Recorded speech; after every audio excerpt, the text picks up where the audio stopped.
लाल बाल पाल ये शब्द तो हर भारतीय ने सुना होगा। देश में 1905 के स्वदेशी आंदोलन और निष्क्रिय प्रतिरोध यानी पैसिव रेसिस्टेंस को मजबूती देने में जिन तीन व्यक्तियों का सबसे प्रमुख हाथ था, उनमें से एक थे लाला लाजपत राय। एक ऐसा क्रांतिकारी व्यक्ति जिसने देश में एक नेशनल बैंक के गठन की आवश्यकता को महसूस किया और गठित कर दिया पंजाब नेशनल बैंक। एक ऐसा व्यक्ति जिसने स्वदेशी आंदोलन के दौरान बाल गंगाधर तिलक के साथ मिलकर दिया स्वदेशी नेशनल एजुकेशन का विचार, और तो और जो इंडियन नेशनल कांग्रेस का अध्यक्ष भी बना। आज के एपिसोड में हम लाला लाजपत राय से जुड़े महत्वपूर्ण पहलुओं की चर्चा करेंगे, क्योंकि आज उनकी बर्थ एनिवर्सरी है। नमस्कार, ध्येय टीवी के बर्थ एनिवर्सरी प्रोग्राम में आपका स्वागत है और मैं हूं विवेक ओझा। 28 जनवरी 1865 को पंजाब में जन्मे लाला लाजपत राय की पढ़ाई लिखाई रेवाड़ी और लाहौर में हुई थी।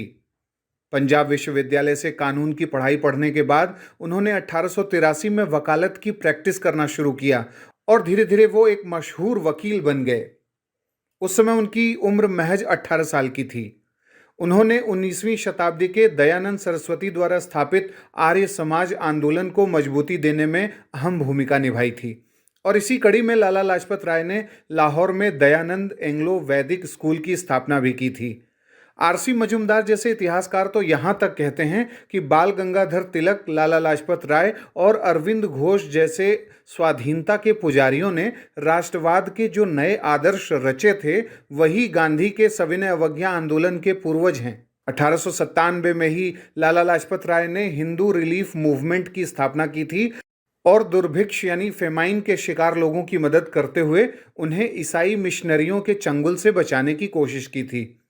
1901 में उन्होंने कायस्थ समाचार के लिए 2 लेख लिखे थे और इसमें उन्होंने तकनीकी शिक्षा यानी टेक्निकल एजुकेशन और औद्योगिक स्व सहायता इंडस्ट्रियल सेल्फ हेल्प पर सर्वाधिक जोर दिया था।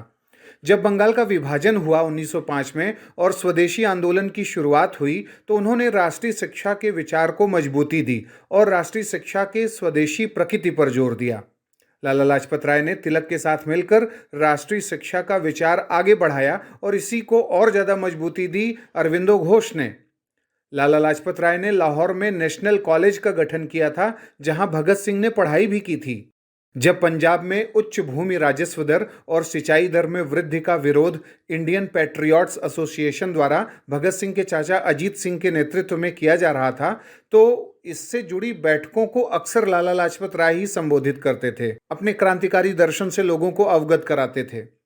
1905 के बाद जिस तरीके से वह स्वाधीनता आंदोलन में भाग ले रहे थे और उनका जुड़ाव बहुत गहराई से होता जा रहा था, तो 1907 में उन्हें बिना किसी ट्रायल के मांडले, जो कि वर्तमान में म्यांमार में है, वहां कठोर कारावास का दंड उन्हें दे दिया गया।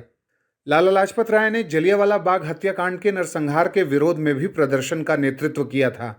उन्होंने अमेरिका और जापान की यात्राएं की थीं और वहां के भारतीय क्रांतिकारियों से संपर्क भी साधा था। इंग्लैंड में वह ब्रिटिश लेबर पार्टी के सदस्य भी बने थे, और ये बहुत महत्वपूर्ण फैक्ट है। उनके महत्वपूर्ण योगदान को देखते हुए 1920 में इंडियन नेशनल कांग्रेस के कलकत्ता अधिवेशन में उन्हें अध्यक्ष भी चुना गया। उन्होंने देश के श्रमिक और कामगार वर्ग के हितों के लिए महत्वपूर्ण काम किए थे और इसीलिए उन्हें all India trade union Congress का अध्यक्ष भी नियुक्त किया गया था। उन्होंने हिंदू समाज के एकता का आह्वान किया था और वह सक्रिय रूप से हिंदू महासभा से जुड़े हुए थे, जिसके प्रमुख नेता मदन मोहन मालवीय राष्ट्रीय हित में लगातार कार्य कर रहे थे। लाला लाजपत राय ने देश में सामाजिक और सांस्कृतिक नव जागरण को हिंदी और नागरी लिपियों यानी जो स्क्रिप्ट्स हैं और भारत के स्वदेशी सांस्कृतिक धरोहर से जुड़ी टेक्स्ट बुक्स के प्रचार प्रसार, संस्कृत साहित्य के प्रसार और शुद्धि मूवमेंट पर जोर दिया।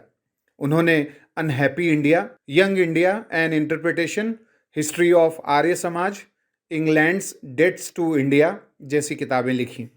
उन्होंने इटली के महान क्रांतिकारियों मैजिनी, गैरिबाल्डी की बायोग्राफी लिखी। उन्होंने स्वामी दयानंद सरस्वती की बायोग्राफी लिखी। उन्होंने पंजाब नेशनल बैंक का गठन किया। दयाल सिंह मजीठिया के साथ मिलकर इसका गठन उन्होंने किया था। दयाल सिंह मजीठिया पीएनबी के पहले चेयरमैन थे। वहीं ब्रिटिश औपनिवेशिक भारत में एक नेशनल बैंक गठित करने का विचार आर्य समाज के राय मूल राज ने पहली बार दिया था और इसको मूर्तमान रूप देने के लिए लाला लाजपत राय से उन्होंने चर्चा की थी। 19 मई 1894 को इस बैंक का गठन लाहौर के अनारकली बाजार में आर्य समाज मंदिर के पास हुआ था। लाला लाजपत राय पहले व्यक्ति थे जिन्होंने इस बैंक में अपना अकाउंट खोला था और इस बात की पुष्टि पंजाब नेशनल बैंक के ऑफिशियल वेबसाइट पर भी की गई है। उन्होंने लक्ष्मी इंश्योरेंस कंपनी का भी गठन किया और उन्होंने लाहौर में servants of the people society का भी गठन किया था। 1925 में उन्होंने स्वराज पार्टी को ज्वाइन कर लिया था और डिप्टी लीडर बने थे। 1928 में जब साइमन कमीशन नियुक्त किया गया और उसमें सभी सदस्य अंग्रेज थे तो उसको लेकर भारत में एक भीषण विरोध प्रदर्शन हुआ और साइमन कमीशन के बहिष्कार का जब निर्णय हुआ तो उसके विरोध प्रदर्शन में लाला लाजपत राय ने सक्रिय रूप से भाग लिया था और उसी समय उनके सिर पर एक गंभीर चोट लगी और जिसके चलते 17 नवंबर 1928 को उनका निधन हो गया था। लेकिन इस अपूरणीय क्षति का बदला बाद में भगत सिंह ने अंग्रेजों से ले भी लिया था और सैंडर्स की गोली मारकर हत्या कर दी गई थी। तो ये था आज का हमारा लाला लाजपत राय से जुड़ा बर्थ एनिवर्सरी कार्यक्रम और लाला लाजपत राय को आज ध्येय परिवार अपना श्रद्धा सुमन अर्पित करता है। आपको ये कार्यक्रम कैसा लगा? लाला लाजपत राय के बारे में आपके क्या विचार हैं? उनके जीवन के किसी विशेष पहलू पर आप नज़र डालना चाहते हैं तो आप हमें कमेंट बॉक्स में बताएं। अगले कार्यक्रम के साथ जल्दी हाजिर होंगे। इजाज़त दीजिए। नमस्कार। यूपीपीसीएस क्रैक करने का जबरदस्त टूल ध्येय आईएएस का कॉम्प्रिहेंसिव एक्सप्रेस टेस्ट सिर्फ 100 रुपए में और साथ ही पाएं सब्जेक्ट वाइज आकलन, काउंसलिंग सेशन और एकेडमिक सपोर्ट। अपेयर करने के लिए नीचे डिस्क्रिप्शन बॉक्स में दिए गए लिंक पर क्लिक करें या ध्येय आईएएस ऑनलाइन ऐप को डाउनलोड करें।